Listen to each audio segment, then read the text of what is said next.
Bueno muchachos, en este nuevo video de la mejor página de maquinaria agrícola según mi madre, les traigo este Ford 6610, un tractor que cuenta con un motor de 4 cilindros. Este motor no trae turbo ni intercooler, muchachos, lo está hecho a lo macho, para que aguante.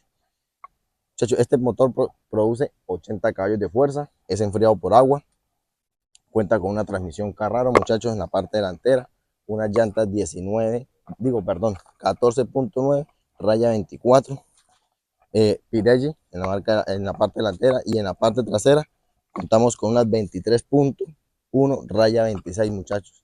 Esta es una máquina la cual trae un tanque de combustible que viene de 20 galones, muchachos. Una excelente máquina, quien la ha manejado. Cuenta con un sistema hidráulico, ¿sí?, que es capaz de levantar 1973 kilos. Cuenta con 2 salidas hidráulicas, una toma de fuerza a las 540 RPM. Al momento tiene este arado con estos disquitos que parecen moneda ya, ¿sí? Esta es una máquina que está, se puede decir que en altas condiciones un poquito. Contamos por esta parte, muchachos, de arriba. Les muestro un poquito por acá. Vemos que esta máquina sola tiene un peso de 3.735 kilos, sin nada.